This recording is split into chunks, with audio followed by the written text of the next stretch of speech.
नमस्कार, स्वागत छ यहाँहरूलाई आजको यस श्रृङ्खलामा। आजको श्रृङ्खलामा कम्पनीको पुराना सञ्चालकहरूको राजीनामा र नयाँ सञ्चालकहरूको नियुक्तिका साथै सञ्चालक लगत कसरी निकाल्ने भन्ने सम्बन्धमा चर्चा गर्छौँ। भिडियो अवधिभरको लागि हामीसँगै रहनुहोला। हामी सुरुमा कम्पनी रजिस्टर कार्यालयको वेबसाइटमा जान्छौँ। यहाँ आइसकेपछि क्यामिसमा जान्छौँ। यहाँ आएर आफ्नो कम्पनीको प्रयोगकर्ता र यहाँ पासवर्ड राखेर लगइन गर्छौँ। लगइन गरिसकेपछि हामी होम पेजमा आइपुग्छौँ। त्यसपछि यहाँ दर्ता पश्चातका गतिविधिहरूको यहाँनिर जारी राख्नुहोस्मा क्लिक गर्छौँ। यहाँ आइसकेपछि यहाँनिर नयाँ सिर्जना गर्नुहोस्मा क्लिक गर्छौँ। त्यसपछि यहाँनिर सञ्चालक लगत अभिलेख तथा शेयरधनीको विवरण संशोधनमा क्लिक गर्छौँ। त्यसपछि अर्कोमा क्लिक गर्छौँ। यहाँ आइसकेपछि फेरि यहाँनिर क्लिक गर्छौँ। अब हामीले त्रुटि सुधार गर्ने हो या बिओडी अद्यावधिक गर्ने यहाँ छान्नु पर्ने हुन्छ। हामीले बिओडी अद्यावधिक गर्ने हो, त्यही भएर यसमा क्लिक गर्छौँ।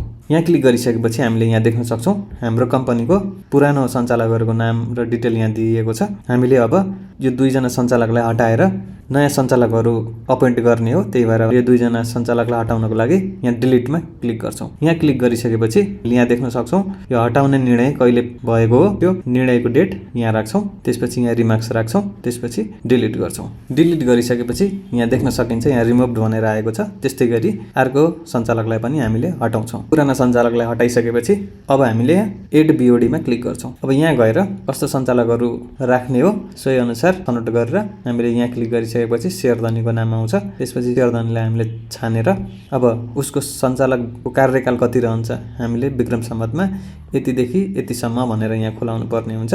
त्यसपछि अब यहाँ स्थान विवरण राख्नुपर्ने हुन्छ जुन अप्सनल छ, यसलाई हामीले इग्नोर गर्दा पनि हुन्छ। यति गरिसकेपछि सेभ गर्छौँ। यसरी नयाँ सञ्चालकको यहाँ विवरण अपलोड गऱ्यौँ। त्यस्तै गरी हाम्रो नियमावलीमा कतिजना सञ्चालक समिति रहन्छ भनेर दिइएको हुन्छ, सोही अनुसार हामीले सञ्चालक छनौट गर्नुपर्ने हुन्छ।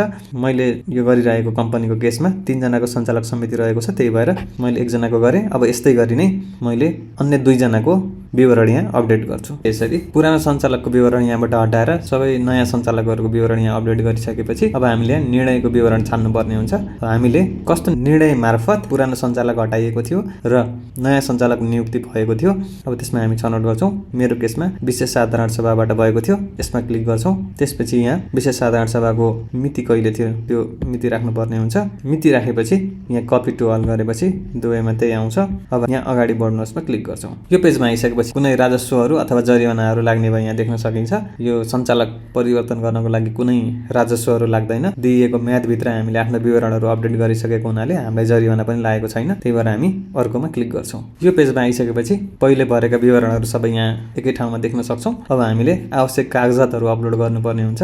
अब विशेष साधारण सभाको विवरण यहाँ अपडेट गर्छौँ। त्यसपछि यदि सञ्चालक समितिको निर्णय छ भने हामीले त्यो यहाँ अपडेट गर्छौँ। त्यसपछि नयाँ सञ्चालकहरूको दफा 92 को विवरण हामीले यहाँ अपडेट गर्छौँ। कम्पनी सचिवको केस होइन, त्यही भएर यसलाई इग्नोर गर्छौँ। त्यस्तै गरी सञ्चालक लगतको विवरण हामीले यहाँ अपडेट गर्छौँ। हामीले यहाँ विवरण अपलोड गर्ने बेलामा विशेष साधारण सभाको माइन्युट अपलोड गऱ्यौँ। त्यस्तै गरी नयाँ सञ्चालकहरूको दफा 92 को विवरण अपडेट गऱ्यौँ। त्यसपछि यहाँ सञ्चालक लगत अपडेट गऱ्यौँ र निवेदन अख्तियारी र पुराना सञ्चालकको राजीनामाको विवरण हामीले यसमा अपडेट गरेका छौँ। यहाँ ती विवरणहरू अपलोड गर्ने अन्य स्थान नभएको हुनाले हामीले यसैभित्र अपलोड गरिदिएका छौँ। हामीले अब यति सबै अपलोड गरिसकेपछि तल बुझाउनुहोस्मा क्लिक गर्छौँ। हामीले बुझाउनुहोस्मा क्लिक गरिसकेपछि फेरि यही पेजमा आइपुग्छौँ। अब यसलाई फाइनलाइज गर्नको लागि फेरि यहाँ बुझाउनुहोस्मा क्लिक गर्छौँ। त्यसपछि यहाँ कार्यालय हामीले छानेर पुष्टि गर्नुहोस्मा क्लिक गर्छौँ। हामीले यहाँ देख्न सकिन्छ यहाँ सबमिटेड भित्र सञ्चालक लगत अभिलेखको विवरण यहाँ हाम्रो देखाइएको छ।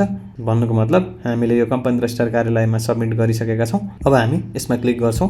त्यसपछि यहाँ आवेदन लगमा क्लिक गर्छौँ। यहाँ देख्न सकिन्छ हाम्रो दर्ता पश्चातका कामको लागि हामी सहायक रजिस्ट्रारसँग छ भनेर देखिएको छ। अब हामी यसको बाँकी प्रोसेसिङको लागि कम्पनी रजिस्ट्रार कार्यालय गएर यो निवेदन नम्बर दिएर यहाँ जो व्यक्तिको नाम देखाइएको थियो सहायक रजिस्ट्रार उहाँलाई भेटेर बाँकी प्रोसेसिङ गराउन सक्छौँ र आफ्नो कम्पनीको सञ्चालक लगत अभिलेख राख्न सक्छौँ। सबै काम सकिसकेपछि यसको विवरण यहाँ हस्ताक्षरित कागजातमा क्लिक गरेर यहाँ पोस्ट रजिस्ट्रेसनमा क्लिक गरिसकेपछि यहाँ यस्तै गरी नै तल सञ्चालक लगतको विवरण पनि आउँछ। ती कागजातहरू डाउनलोड गरेर आवश्यकता अनुसार राख्न सक्छौँ। आजको भिडियो यहाँहरूलाई कस्तो लाग्यो? केही सल्लाह सुझावहरू छन् भने अवश्य कमेन्ट सेक्सनमा लेख्नुहोला। साथै भिडियो मन पर्यो भने लाइक गर्न नभुल्नुहोला र च्यानललाई सेयर र सब्स्क्राइब गर्न नभुल्नुहोला। धन्यवाद।